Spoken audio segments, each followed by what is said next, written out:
मुंबईमध्ये बंडखोरी रोखण्यासाठी भाजपची हाय व्होल्टेज बैठक पार पडली आहे। मुंबई भाजपच्या पक्ष कार्यालयामध्ये राष्ट्रीय सहसंघटन मंत्री शिवप्रकाश यांच्या प्रमुख उपस्थितीमध्ये ही बैठक झाली। या बैठकीला राष्ट्रीय सरचिटणीस विनोद तावडे, अध्यक्ष अमित साटम, आशिष शेलार, सर्व महामंत्री तसंच इतर नेते उपस्थित होते।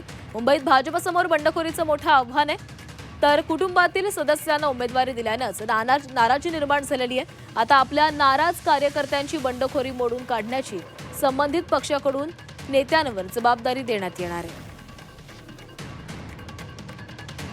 तर मुंबईमध्ये बंडखोरी रोखण्यासाठी भाजपची हाय व्होल्टेज बैठक पार पडलेली आहे। मुंबई भाजपच्या पक्ष कार्यालयामध्ये राष्ट्रीय सहसंघटन मंत्री शिवप्रकाश यांच्या प्रमुख उपस्थितीमध्ये ही बैठक पार पडली आणि या संदर्भात अधिक बोलूयात। आमचे प्रतिनिधी ओम देशमुख आपल्यासोबत जोडले गेले आहेत। ओम, बंडखोरी रोखण्यासाठी भाजपची महत्त्वाची बैठक पार पडलेली आहे, काय नेमक्या सूचना या संदर्भात देण्यात आलेल्या आहेत किंवा काही रणनीती ठरलेली आहे का?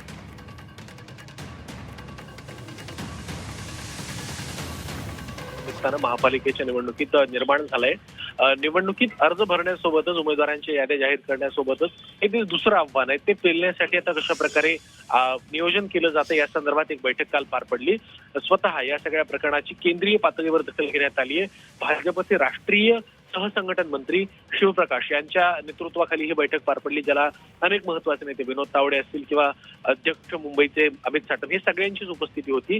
सगळ्यात महत्त्वाचा मुद्दा म्हणजे ज्या नेत्याच्या निकटवर्तीय कार्यकर्त्यानं आणि माजी नगरसेवकानं बंडखोरी केलेली आहे त्याची नाराजी दूर करण्याची जबाबदारी त्या संबंधित नेत्यावर, जिल्हाध्यक्षावर आणि आमदारावर देण्यात आली आहे। त्यामुळे पुढील काही तासांमध्ये या सगळ्या उमेदवारांची अर्जांची जी काही प्रक्रिया आहे ती अर्ज मागे घेण्यास आता सुरुवात होईल आणि त्या दृष्टीने आता हालचाली भाजपकडनं सुरू करण्यात आल्याचं या निमित्तानं पाहायला मिळतंय। त्यामुळे या सगळ्या हाय व्होल्टेज बैठकीचा परिणाम म्हणून तर बंडखोरी मागे घेण्यात भाजपला यश आलं तर याचा निश्चितच मोठा परिणाम महापालिका निवडणुकीवर आपल्याला होताना पाहायला मिळू शकतो। त्यामुळे बैठकीतून फलित नेमकं काय निघतंय आणि बंडखोरी रोखण्यात भाजपला यश मिळतंय का पाहणं महत्त्वाचं आहे। नक्कीच ओम, धन्यवाद दिलेल्या सविस्तर माहितीसाठी।